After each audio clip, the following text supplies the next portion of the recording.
encore un nouveau culte et ça me fait trop plaisir. Et nous allons commencer par un chant que vous venez juste d'apprendre, mais c'est B-O-N-J-O-U-R. Bonjour!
Je vous félicite les enfants, franchement les photos fortes que j'ai reçues m'ont fait trop plaisir et à Théa aussi.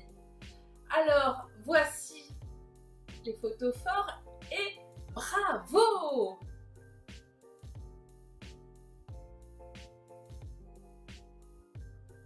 Les enfants, la semaine dernière on parlait du buisson ardent et maintenant on va sur la suite.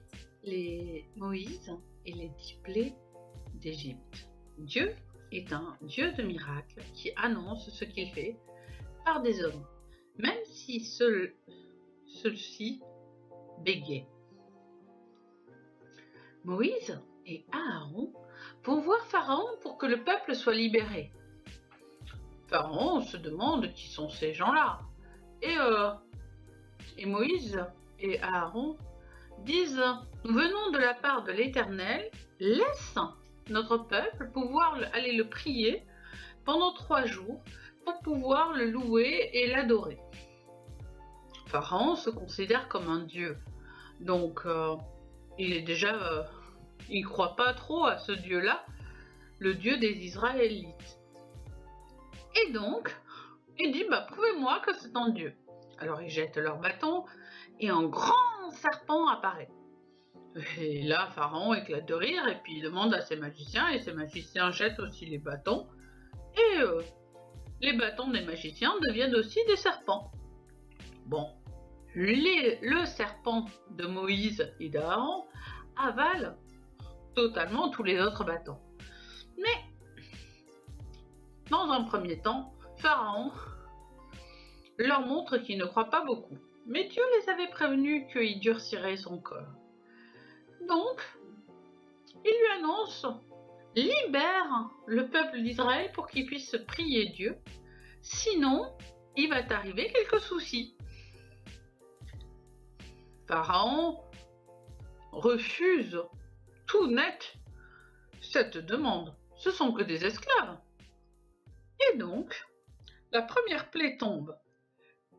Le Nil se transforme en sang pendant 7 jours. Les poissons y meurent, tous les habitants au bord du Nil ne peuvent plus boire l'eau du Nil, ils sont obligés de trouver d'autres moyens pour boire. Et donc, c'est déjà une première plaie. Cela dure 7 jours.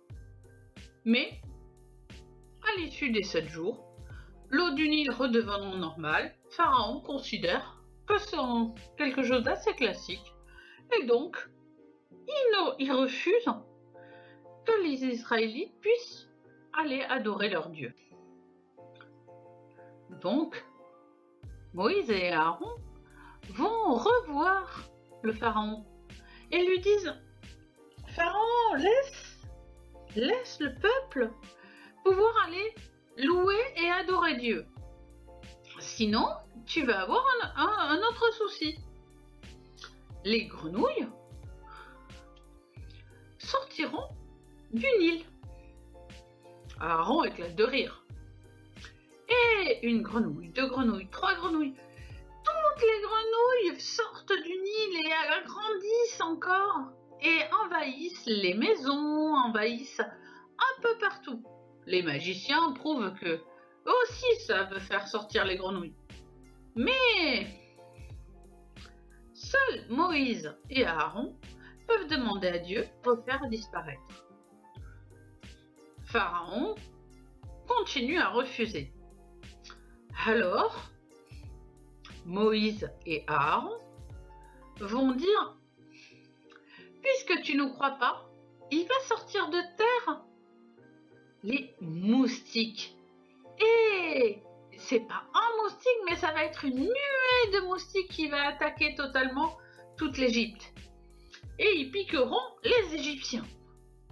Et les Égyptiens se font piquer dans tous les sens. Et Pharaon rappelle Moïse en lui disant « Arrête tout ça, c'est bon, on devrait y réfléchir. » Alors Dieu enleva les moustiques. Et une fois que Pharaon s'aperçut que les moustiques n'étaient plus là, il changea d'avis. Alors là, Moïse lui dit « Puisque, ô moustique, tu as changé d'avis, je t'envoie des mouches venimeuses. » Les mouches venimeuses, c'est des mouches qui piquent et qui font très très mal. Et non pas 1, 2, 3, 4, mais... Et Moïse, à la demande de Pharaon, demande qu'elle s'en aille. Mais là encore une fois, Pharaon rechange d'avis. Alors Moïse lui dit ce sera la 4e épreuve. Le bétail des Égyptiens mourra tous si tu ne nous laisses pas partir. Par contre, celui des Israélites sera bien présent. Et Pharaon dit « Je n'en crois rien. » Et les bêtes, toutes les bêtes, hormis celles qui appartenaient au peuple hébreu, toutes se mirent à mourir. C'était la catastrophe. Mais Pharaon ne lâcha pas l'affaire. Il dit tu peux partir, mais juste 3 jours de marche, que les hommes. Moïse, il est pas trop. Alors, il laisse un peu faire. Et les Égyptiens viennent voir Pharaon et lui disent Pharaon, là, il nous arrive des tas de malheurs et ce serait bien si tu trouvais une solution parce que tu es notre Dieu. Et là, il nous arrive que des catastrophes pour l'instant. Mais bon, comme tu es Dieu, on te laisse gérer. Et Pharaon, plutôt que de libérer le peuple d'Israël, leur complique la vie. Il augmente la tâche. Il les fait travailler encore plus durement. Alors Moïse et Aaron reviennent le voir et lui disent « Attention, là maintenant, si jamais en fait tu nous laisses pas partir tous ensemble, il va y avoir des boutons qui vont apparaître sur chacun d'entre vous. » Et les boutons commencent à apparaître. Et ils apparaissent sur tous les Égyptiens, mais aussi sur le pharaon. Et sur les magiciens. Et tout le monde se gratte. Ça, aïe aïe aïe, aïe aïe aïe. Ça gratte. Et ils peuvent rien changer. Alors Pharaon rappelle Moïse et Aaron et leur dit soignez-nous tout de suite. Moïse demande à Dieu, fait en sorte qu'il soit soigné. Et puis après, une autre épreuve tombe, celle de la grêle. Ceux qui avaient commencé à se méfier du Dieu des Israélites ont été sauvegardés. Mais tous ceux qui n'y ont pas fait attention et qui étaient dehors, ils se sont fait frapper par des gros grêlons et ils sont morts. Ils sont tombés à terre, autant le bétail que les hommes. C'était compliqué quand même. Et après ça, il y a eu autre chose. Il y a eu les sauterelles. Elles ont envahi tout et elles ont tout mangé sur leur passage. Les moindres brins d'herbe, tout ce qui pouvait rester, qui traînait, elles le mangeaient. La nourriture, tout. Elles rentraient dans les maisons et elles mangeaient tout. Ah là là, super compliqué. Et Moïse a encore enlevé parce que Pharaon avait dit « D'accord, tu peux partir ». Et puis là, c'était « Oui, tu peux partir, mais sans rien. Tu nous laisses tout ce qui habite dans votre maison, votre bétail, votre argent, tout. Et là, vous pouvez partir. » Moïse et Aaron, ils n'étaient pas chauds, hein. Et ils n'étaient pas d'accord. Et donc, ils ont dit, toi qui crois au roi soleil, toi qui crois en Ra, on va le faire disparaître. Et la nuit est venue, la nuit sombre, au point que les Égyptiens, ils se cognaient contre les meubles, ils se cognaient les uns contre les autres, aïe, et ils voyaient plus rien, et ça durait, et le soleil ne revenait toujours pas. Mais c'est quoi ce Dieu qui arrive même à enlever le soleil? Ça finissait par leur faire peur. Alors, ils disent, Pharaon, fais revenir le soleil. Alors Pharaon rappelle Moïse et Aaron. Il revient. Mais Pharaon les menace. Prochaine fois que vous revenez, si vous revenez me voir, alors là, ça va se passer très mal. Je vous fais tuer. Mais Moïse et Aaron lui disent non. Le grand malheur va arriver et vous nous donnerez de l'argent et du bétail pour qu'on s'en aille. Vous nous permettrez d'adorer Dieu et vous nous laisserez partir. Parce que si jamais tu ne me laisses pas partir tout de suite avec tout ça, il va t'arriver un grand malheur. Pharaon a le cœur très dur. Il ne les croit pas. Il continue à ne pas les croire. Et là, Dieu prévient le peuple d'Israël, et aussi les Égyptiens qui commençaient à croire en lui. Il ne passerait pas dans les maisons à partir du moment où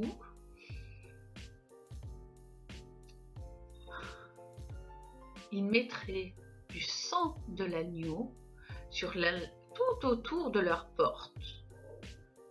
Et ce sang de l'agneau, pour l'avoir, ils ont pris des jeunes agneaux et ils les ont sacrifiés pour Dieu.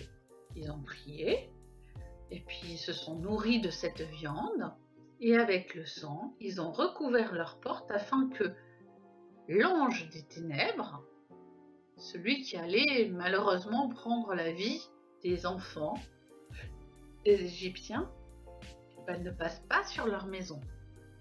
Et donc, ils ont recouvert leurs portes et c'est la première Pâque.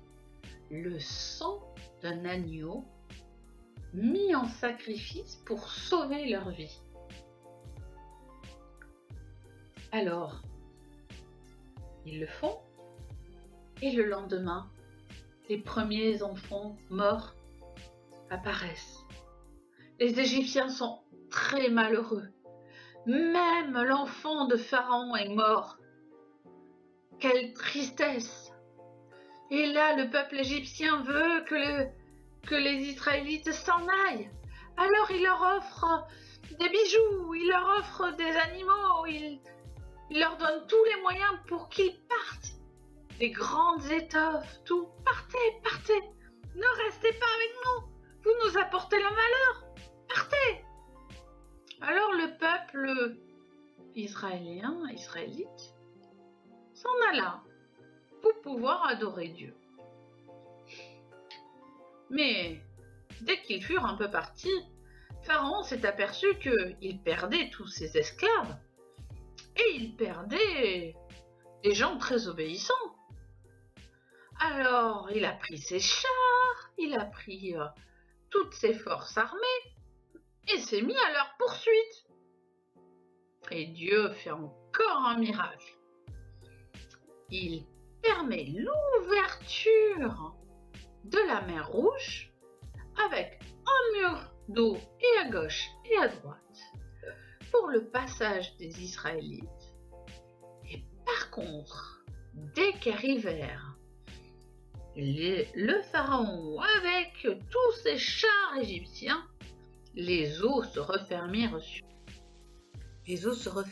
sur lui. Et impossible au pharaon ainsi que à tous ces grands gardiens qui étaient sur les chars de s'en sortir. Ils ont été engloutis par les eaux. Et le peuple israélite a pu louer et adorer Dieu et le remercier de les avoir sauvés. Moi, ça me fait penser à quelque chose. Ce personnage, c'est Jésus. Et oui, Jésus, le roi des Juifs. Il est monté sur la croix, il a accepté de laisser couler son sang, comme l'agneau qui a, dont le sang a marqué les portes pour être sauvé, pour que les Israéliens soient sauvés. Jésus est mort sur une croix, sur un bois, pour que nous, chrétiens, si on croit en lui, nous soyons sauvés. C'est super important. Et c'est pour ça que nous fêtons aussi la Pâque. Pâque, par rapport à la Pâque des Juifs, c'est notre Pâque à nous, parce que Jésus a été notre agneau. Les enfants, cette histoire montre bien que Dieu peut faire des choses miraculeuses. Mais vous vous sentez peut-être trop petit pour les vivre, ces choses miraculeuses. Moi, je pense que vous vivez des choses miraculeuses. Déjà, votre naissance est miraculeuse. Et vos parents pourront vous dire quelle joie ils ont eu de vous avoir. C'était un vrai miracle. Il y a des fois des miracles aussi qui sont sur des aspects beaucoup plus difficiles. Il y a des gens qui pensent que le coronavirus fait partie des plans de Dieu. Mais nous, comme on croit en lui, on sait que tout ce qui est dans notre vie est dans son plan. Avec des fois des périodes difficiles et des fois des périodes joyeuses. Donc, moi, ce que j'aimerais vous dire, c'est que Jésus, lui, a pris tout ce qui pouvait nous faire mal, tous les fardeaux, toutes les choses très très dures, il les a pris sur la croix. Et il est mort sur la croix et il a effacé tout ça. Donc si vous avez des soucis les enfants, si vous avez des choses tristes ou des choses dures, n'hésitez pas à les donner à Jésus. Et pour encore un peu plus travailler sur ça, Théa vous a préparé un nouveau tuto. Coucou, on se retrouve pour l'activité. Alors pour cette activité, nous aurons besoin de ciseaux, de colle, de scotch, de peinture rouge, vous allez voir pourquoi. Et bien rouge, c'est formel. Si vous n'avez pas de peinture rouge, alors des crayons de couleur, mais il faut rouge. Des lentilles, du riz ou de la farine. Les feuilles que j'ai préparées pour que vous les imprimiez. Une petite pochette plastique alimentaire. Un carton et un pinceau qui va avec la peinture rouge. Donc on commence par prendre notre carton. On enlève tout. Et on va garder aussi ma feuille où il y a les 9 plaies d'Égypte. Il n'y a pas la 10e parce que la 10e c'est la porte. Alors on les découpe et on se retrouve dès que j'ai terminé.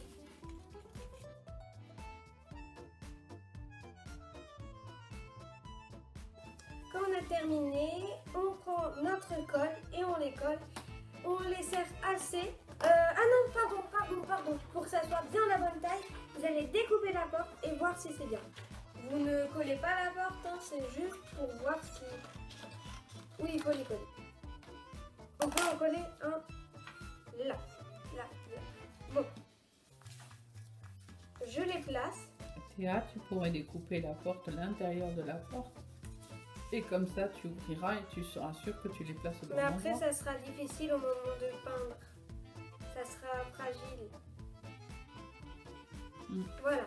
On les a mis aux extrémités. Maintenant, vous allez faire de la mémoire pour savoir lequel va en premier, lequel en deuxième, lequel en troisième. Et comme ça vous fera réviser.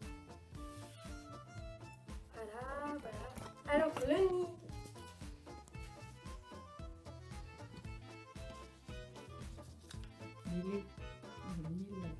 Le nid, la grenouille, les moustiques, les mouches, le bétail, les bêtes, les animaux, les Égyptiens avec l'arc-bouton, la grêle, les sauterelles et les ténèbres. Dans ce sens. Voilà. Je vérifie la porte, bien vérifiée. Et maintenant, on les colle.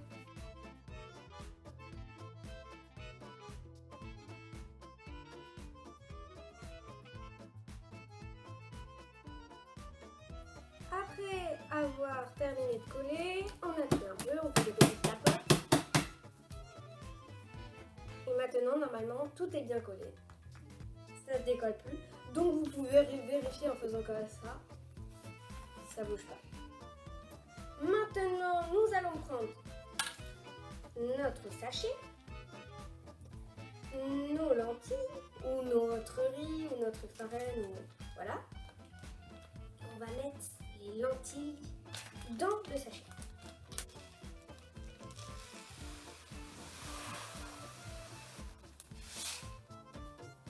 Vous n'en mettez pas trop. Vous refermez le sachet. Et le sachet aussi là. Mais d'abord le sachet. Vous vérifiez que c'est bien fermé. C'est bien fermé. Et vous allez les étaler. Vous videz l'air. Pardon, je n'avais pas vu qu'il y avait l'air.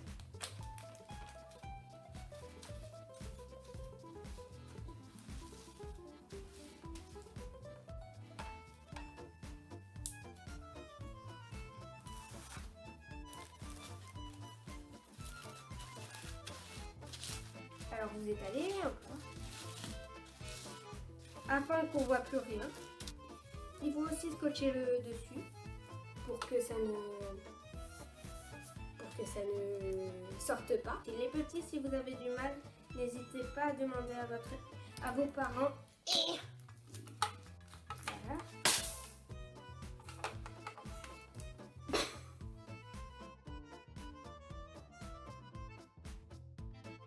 Après avoir terminé de coller, on colle aussi derrière pour que ça ne s'écoule plus.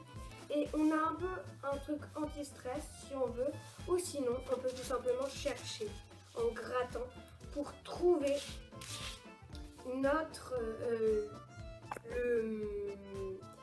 la plaie qu'on veut. Alors ensuite on va prendre notre porte qu'on a aussi imprimée. Nous allons découper la porte pour qu'on puisse l'ouvrir.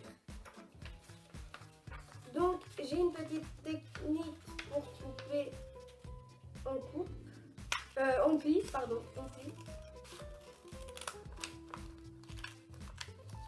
Et comme ça, regardez ce que ça fait. Voilà, on a notre entaille qui est faite. Ensuite, on va couper ici. Ensuite, on fait de l'autre côté.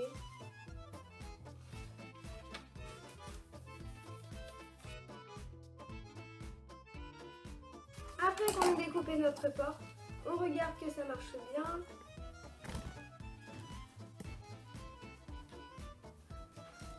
Est-ce que... Alors je regarde juste un truc. Alors on a un espace. Et là... Ouais, c'est bon. On remet comme c'était. Et on va coller. Alors, on scotche ou on colle? Moi, je vais préférer scotcher. Ouais, scotcher.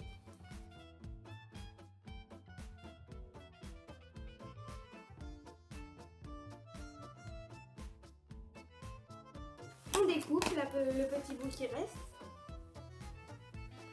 S'il en reste, hein. Donc on a deux côtés qui sont prêts, le troisième et le quatrième.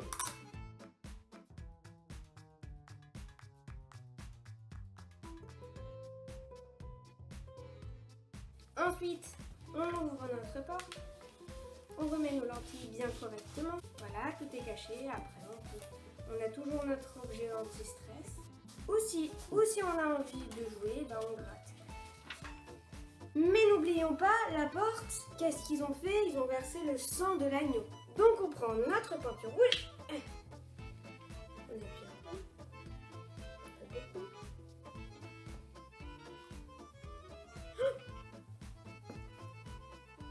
Non! Ensuite, on peint. Et pourquoi on peint, chérie? Parce que on a pris notre peinture. Ah, parce qu'il y a le sang de l'agneau. C'est quoi ce sang de l'agneau? C'était pour que les nouveau-nés ne meurent pas, je crois. C'était pour protéger les enfants de la famille par rapport à ce que Dieu avait prévu? Oui. Ils ont fait comment pour avoir ce sang? Ils ont tué un agneau. Et actuellement, on le connaît sous quel nom, cet agneau-là? C'est l'agneau pascal. Oui, parce que c'est Pâques. C'est l'histoire de la Pâque juive. Et ensuite, n'oubliez pas de rincer votre pinceau. Oui, quelle était ta question? Mais nous avons une autre Pâque. Oui, notre Pâque, c'est Jésus qui est mort sur la croix pour tous nos péchés. Et si on l'écrivait en dessous de la porte? Oui, mais d'abord je dois aller rincer mon pinceau. Quand on a terminé, on prend un feutre noir et nous allons écrire Dieu est mort pour nous. Non? Oui, Dieu est mort pour nous. Jésus Pardon. est mort sur la croix pour nous.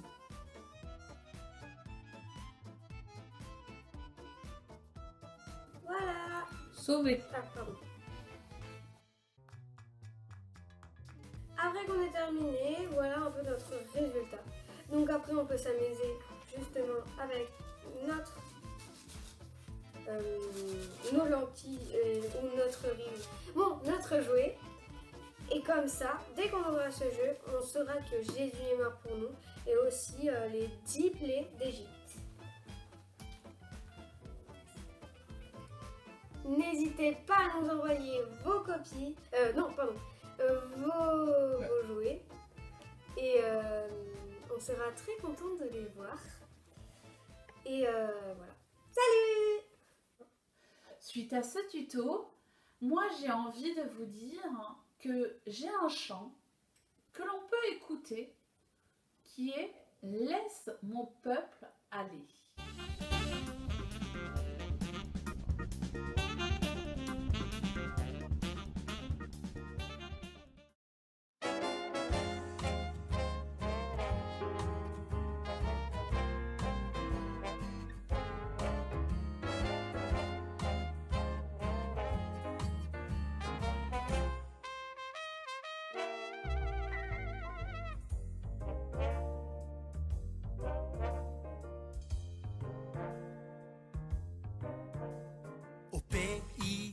Égypte, Israël, laisse aller mon peuple. Souffrait des coups d'un roi cruel, laisse aller mon peuple. Moïse, il faut, au nom de l'Éternel, dire au Pharaon, laisse aller mon peuple.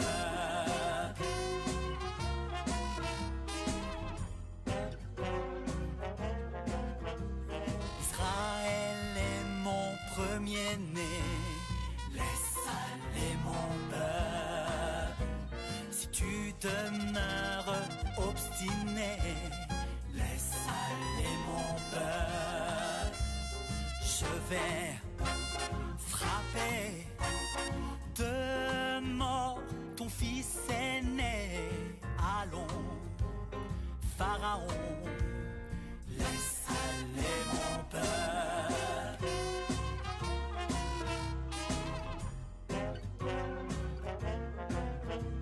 Ils sortiront avec les biens, laisse aller mon peuple. Qu'ils ôteront aux Égyptiens, laisse aller mon peuple. Le bras de Dieu va rompre tous leurs liens.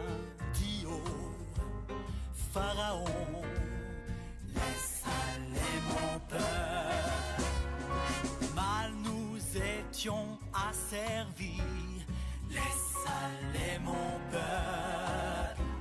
Le Tout-Puissant nous a saisis, laisse aller mon peuple. Jésus, par toi, nous sommes affranchis. Tu dis aux démons, laisse aller mon peuple. Laisse aller mon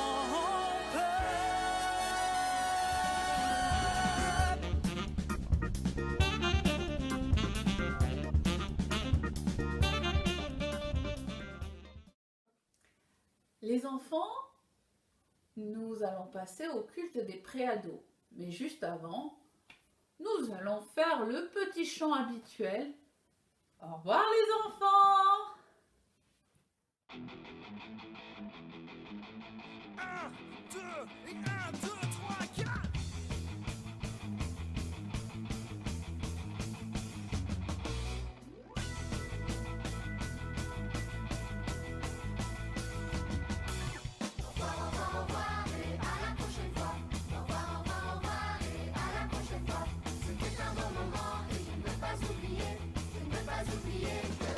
Dieu est fort.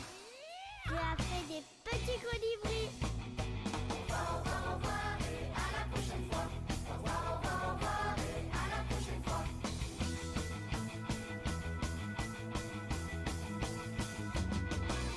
Pour aujourd'hui, papa, c'est déjà fini. Pour aujourd'hui, papa, c'est déjà fini. C'était un bon moment et je peux me rappeler que Dieu a fait la nuit et on peut se reposer. Aujourd'hui, c'était trop cool. Au revoir et à la prochaine fois. Au revoir et à la prochaine fois.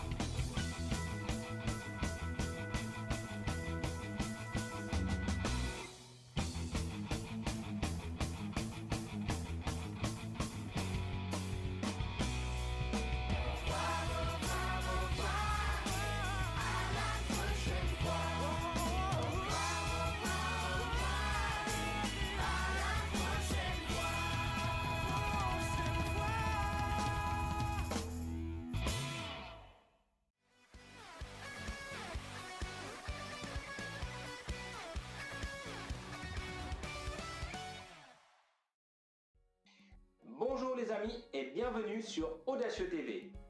Aujourd'hui, nous avons Lionel et Marc pour un sujet vraiment intéressant et important. Marc, quel est le sujet du jour? Les dons de Dieu.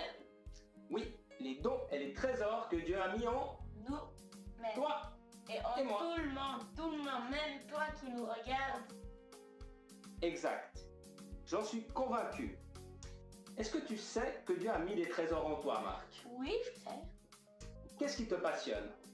Bah, le foot, j'aime bien et je progresse de temps en temps. Est-ce que tu penses que Dieu pourrait utiliser cette passion que tu as du foot pour le servir? Ben, oui. Oui, plus ou moins. On a des exemples de certains footballeurs de l'équipe de France. Comme Giroud, Olivier Giroud. Voilà. Il a mis son talent aussi au service de Dieu. Et Marc, je crois aussi que tu aimes bien parler en public et que tu avais fait quelque chose à l'église. C'était quoi? Bah, je fais plusieurs pièces de théâtre. J'aime bien le théâtre. C'est vraiment quelque chose que j'aime beaucoup et voilà. Et oui, c'est des dons, des talents qui peuvent être naturels, je reviendrai là-dessus après, que Dieu met à son service. Mais moi, je suis profondément convaincu qu'il n'y a pas que Marc ou moi qui ont des dons, mais que chacun de nous, toi, moi, Marc, on a des dons et des talents qu'on peut mettre au service de Dieu. Et d'ailleurs, si tu suis la lecture de l'Église, on a lu récemment 1 Corinthiens 12, et ça nous parle de cela. Marc va nous lire 1 Corinthiens 12, 4 à 11. Vas-y Marc. Ok. Oui, il y a des dons différents, mais c'est le même esprit qui les donne. Il y a des façons de servir différentes, mais on sert le même Seigneur. Il y a des activités différentes, mais c'est le même Dieu qui les produit toutes en tout. Chacun reçoit le don de montrer la puissance de l'Esprit Saint, et cela pour le bien de tous. L'un reçoit de l'Esprit le don de parler avec sagesse, l'autre reçoit du même Esprit le don de faire connaître Dieu.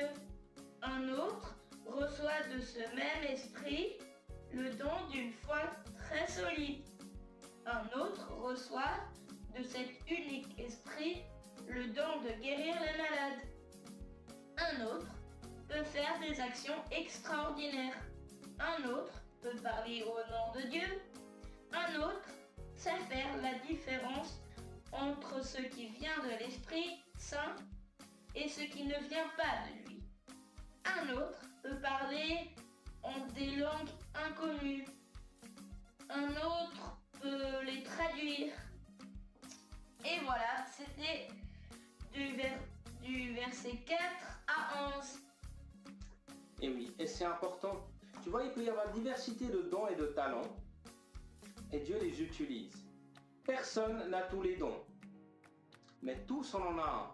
Ça veut dire qu'on dépend les uns des autres pour mettre nos dons au service de la communauté, au service de l'Église. Oui. L'Église dans le sens, le corps du Christ, les chrétiens. Marc, est-ce que tu sais un des premiers métiers que j'ai exercé? Oui, pasteur. Avant ça, bien avant ça, avant ta naissance. Non, je ne sais plus. Si je te parle de Conforama, est-ce que ça te dit quelque chose? Ah, Campus pour Christ. Avant ça encore, Conforama. Conforama. Oui. Est-ce que tu te rappelles que j'ai été vendeur en informatique et radio-tv? Non, je ne me rappelle plus du tout. Tu aurais dû le savoir. Mais bon, effectivement, vous voyez les amis, très tôt, j'ai eu à cœur de communiquer avec les gens. J'aimais beaucoup parler, je l'aime toujours. J'ai un don pour la communication et donc je me suis orienté vers la vente après avoir un peu erré dans 2-3 autres directions.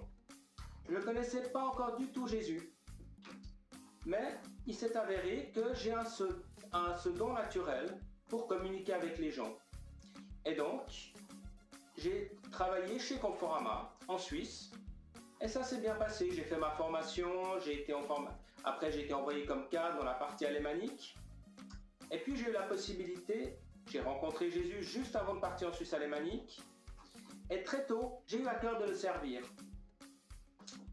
Dieu avait mis ce talent en moi et je voulais voir comment je pouvais le servir. Revenant de Suisse allemande, j'ai eu la chance d'intégrer une association, une mission qui s'appelle Campus pour Christ. En France, ça s'appelle Agapé. Et dans quel domaine j'ai fait ça? La communication et le témoignage, l'évangélisation. Vous le savez aussi peut-être, je suis un passionné d'informatique, ce qu'on appelle un peu un geek.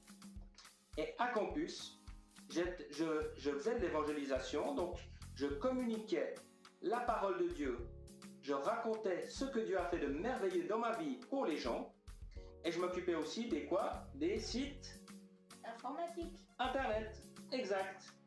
Cette passion, ce don pour l'informatique, j'ai pu aussi le mettre pour Dieu. Entre parenthèses, j'aime aussi beaucoup les ordinateurs. Et j'aime beaucoup les objets informatiques. Et donc, Dieu peut se servir de ça. Peut-être que tu aimes chanter, peut-être que tu aimes faire plein d'autres choses. Dieu peut s'en servir. Plus tard, comme je le fais maintenant, j'ai dû continuer à parler en public, mais c'était plus dans un magasin, c'était parfois dans des églises. Pas forcément devant une caméra comme cet après-midi, mais aussi devant l'église. Vous avez peut-être vu l'année passée, j'ai présenté le Messie dans la Pâque, où j'ai donné une ou deux fois un autre message. Ou alors j'enseigne, comme je le fais pour vous, les audacieux. De ces dons naturels que Dieu m'a donnés, c'est devenu, ça a évolué, ça s'est affiné au service de Dieu, comme un don spirituel. Marc, toi qui aimes l'informatique, est-ce que tu vois un moyen de mettre ça au service de Dieu? De mettre plein de choses de Jésus sur Internet. Exact. Est-ce que tu connais le site Le Top Chrétien? J'ai déjà entendu parler, je pense. C'est le plus ancien site Internet francophone chrétien. Il y a plein de choses là-dessus. Il y a des prédications, il y a de la musique. Ce sont des gens passionnés de Jésus et d'informatique qui l'ont lancé il y a déjà plus de 20 ans. 20 ans? Oui, C'était en quelle année? à la fin des années 90. Ok. Enchanté. Et oui, il y a différents moyens. Et il y a des gens dans notre église qui aiment le théâtre. Tu te rappelles de quelqu'un? Caroline, et elle a fait une pièce de théâtre ces années et ça s'appelle déjà comment? Jésus est le don d'une vie. Exact. Caroline a la passion pour le théâtre et a pu le mettre au service de Dieu. Il y a des gens qui aiment aider les autres, qui sont doués avec leurs mains. Ça aussi, que ce soit dans une église, que ce soit pour une mission ou même simplement pour aider les autres avec l'amour de Jésus, c'est très utile. Peut-être tu te dis, mais non, moi j'ai aucun don. C'est faux. Dieu a mis des talents en toi. Tout le monde a un don. Exact. Et j'aimerais que tu réfléchisses cet après-midi, qu'est-ce que tu aimes faire et comment tu pourrais le mettre au service de Dieu. Tu peux simplement dire, tu aimes faire à manger? Eh bien, il y a des gens qui font des repas pour les personnes pauvres et qui, à travers ça, témoignent de l'amour de Jésus. Et qui apporte à manger aux gens qui sont pauvres et qui n'ont pas d'argent. Voilà. On a nos amis Jacques et Solange. Ils font à manger, ils aiment faire ça. Et pour les repas de l'église, ils nous ont déjà gâtés avec des super repas. Et il y a plein d'autres choses. Que ce soit manuel, que ce soit artistique, que ce soit technique. Chaque talent que Dieu a mis en nous peut être au service de Dieu. Mais c'est à toi de le vouloir. À toi de te poser la question, ok, ce que j'aime, comment je pourrais le mettre au service de Dieu? Marc, qu'est-ce que tu penses de ça? C'est une très bonne chose. Oui, c'est bien. Tu aimerais mettre tes talents au service de Dieu? Oui, tout le monde peut le faire. Même toi qui nous regardes. Tu sais Marc, moi je crois en toi, comme je crois en vous, et je sais que Jésus aussi, il croit en toi. Une église que j'ai fréquentée en Suisse allemande, qui s'appelait l'ICF, avait ce slogan, parce que Jésus croit en toi. Et oui. Cher audacieux, chère audacieuse, Jésus croit en toi. Et nous les moniteurs, on croit aussi très fort en toi. Si tu as des questions, n'hésite pas à nous envoyer un email, un petit coup de fil, on est à disposition. On se réjouit de vous revoir, on espère que prochainement, on va vous revoir. Alors, pour m'appeler, vous pouvez faire le 07, vous connaissez le numéro. Je ne vais pas le donner, on est sur internet. Mais si vous ne l'avez pas, écrivez un petit email à l'adresse soit de Fabien, soit sur mon adresse, et on vous donnera mon numéro. D'accord? Allez, C'était un plaisir d'être avec vous et à la prochaine. tu veux conclure juste en priant pour eux? Allez, Tu Marc. peux le faire. D'accord. Seigneur Jésus, j'aimerais te remettre nos audacieux et tous ceux qui vont écouter cette vidéo, qu'ils soient conscients que tu as mis des dons et des talents en eux et que tu puisses vraiment les mettre à ton service pour ta gloire, pour bénir l'Église et bénir ceux qui nous entourent. Merci pour les précieux audacieux et les précieux enfants qui vont écouter cette vidéo et tous les parents et les moniteurs. Soyez bénis. À la prochaine. À la Ciao. prochaine. Ciao.